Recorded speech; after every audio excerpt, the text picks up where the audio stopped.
Assalamualaikum warahmatullahi wabarakatuh. Perkenalkan, nama saya Dinda Yunita Asya Bella, NIM 190803102021 dari Prodi D3 Administrasi Keuangan. Di sini saya dari kelompok 5 akan menjelaskan tentang akuntansi transaksi pembiayaan musyarakah, tentang alur transaksi musyarakah. Nah, yang pertama itu saya akan menjelaskan tentang alur transaksi musyarakah. Yang pertama itu ada negosiasi dan akad musyarakah, itu yang pertama. Kemudian dilanjut nomor 2, yaitu pelaksanaan usaha produktif. Terus lanjut yang ketiga itu ada membagi hasil usaha yang terdiri dari keuntungan dibagi sesuai nisbah dan kerugian tanpa kelalaian nasabah ditanggung sesuai dengan modal. Nah, kemudian yang nomor 4 itu 4A itu menerima porsi laba, dan ada juga 4B menerima porsi laba juga, dan yang kelima itu menerima kembalian modal. Yang menerima kembalian modal itu disebut dengan bank syariah atau mitra pasif. Sedangkan yang sebelah kanan itu disebut dengan nasabah mitra aktif. Saya akan menjelaskan yang pertama, yaitu tentang negosiasi dan akad musyarakah. Yaitu pertama, dimulai dari pengajuan permohonan pembiayaan musyarakah oleh nasabah dengan mengisi formulir permohonan pembiayaan. Formulir tersebut diserahkan kepada bank syariah beserta dokumen pendukung. Selanjutnya, pihak bank melakukan evaluasi kelayakan pembiayaan musyarakah yang diajukan nasabah dengan menggunakan analisis 5C, yaitu karakter, kapital, komitmen, dan kolateral. Kemudian analisis diikuti dengan verifikasi.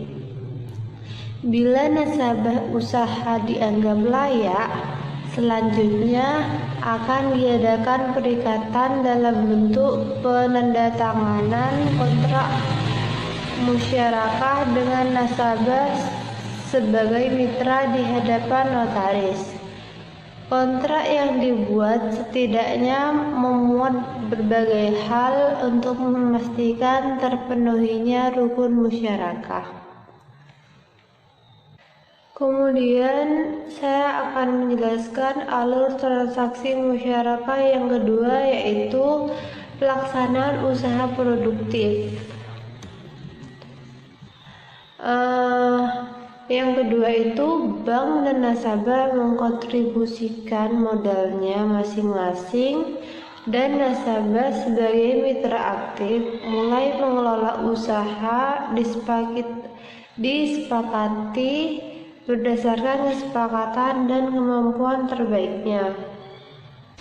Terus yang ketiga itu membagi hasil usaha. Nah, hasil usaha itu dievaluasi pada waktu yang ditentukan berdasarkan kesepakatan. Keuntungan yang diperoleh akan dibagi antara bank dengan nasabah sesuai dengan porsi yang telah disepakati. Seandainya terjadi kerugian yang tidak disebabkan oleh kelalaian nasabah sebagai mitra aktif, maka kerugian ditanggung proporsional terhadap modal masing-masing mitra. Adapun kerugian yang disebabkan oleh kelalaian nasabah sebagai mitra aktif sepenuhnya menjadi tanggung jawab nasabah. Nah, kemudian yang keempat yaitu 4A dan 4B, yaitu menerima porsi laba. Yang dimaksudkan yaitu bank dan nasabah menerima porsi bagi hasil masing-masing berdasarkan metode perhitungan yang telah disepakati. Nah, terus yang kelima yaitu menerima kembalian modal. Yang dimaksud dengan menerima kembalian modal itu bank menerima pengembalian modalnya dari nasabah jika nasabah telah mengembalikan semua modal milik bank. Usaha selanjutnya menjadi milik nasabah sepenuhnya.